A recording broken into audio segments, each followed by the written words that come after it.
Hello बच्चों, let's see the question. The line that draws power supply to your house from street has, right.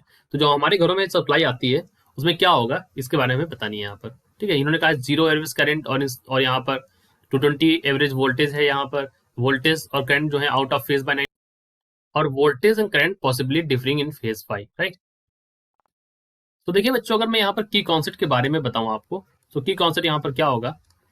जो हमारे घरों में supply आती है उसमें क्या होता है, उसमें एक पॉस्ट जो एक हाफ साइकिल वो पॉजिटिव होता है, ठीक है, और अदर हाफ साइकिल निगेटिव होता है। तो घरों में जो सप्लाई आती है, ठीक, उसमें वन हाफ साइकिल क्या होता है, वन हाफ साइकिल जो होता है इट इज पॉजिटिव, ठीक है, और अदर हाफ साइकिल जो होता है it is negative, other half cycle negative, ठीक है।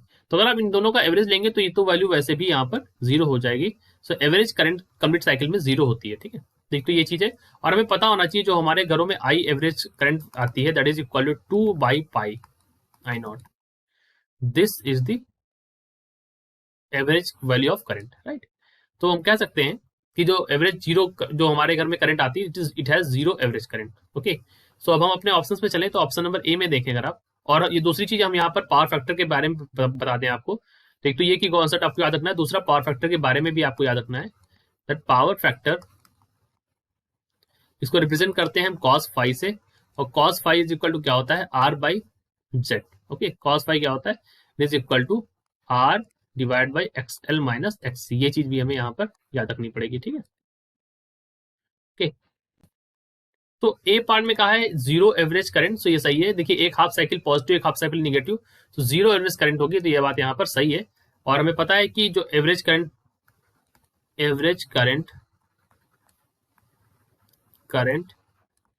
Is zero over a complete cycle, ठीक है, ये लिखना पड़ेगा फुल स्टेटमेंट।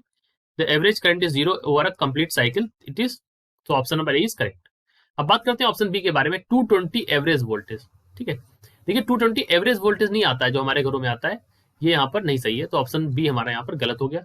हम बात करते हैं ऑप्शन सी के बारे में, तो ऑप्शन सी में इन्होंने कहा है that voltage current out of phase by 90, ठीक है, और voltage current are out of phase by 90, ठीक है। तो ये भी गलत है, यहाँ पर वोल्टेज करंट जो है वो आउट ऑफ फेज बाय 90 नहीं होते हैं, तो ये ऑप्शन भी हमारे यहाँ पर गलत है, ठीक है, they not out of phase by 90।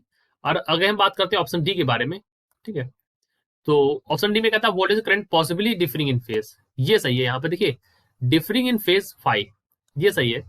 5 sir that 5 जो वैल्यू ने दे रखी है less than 5/2।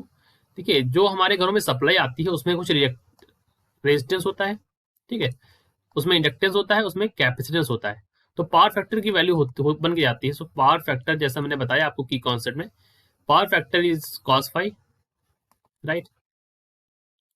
cos phi is equal to R divide by X L minus X E, ठीक है। अभी जो वैल्यू है हमारी, ये पॉजिटिव हो सकती है, निगेटिव हो सकती है, किस पर निर्भर करेगी, it will depend upon the values of XL and XE.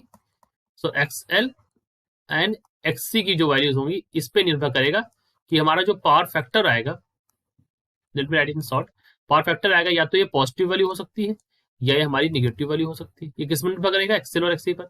So obviously जो हमारी वैल्यू होगी, सो ऑब्वियसली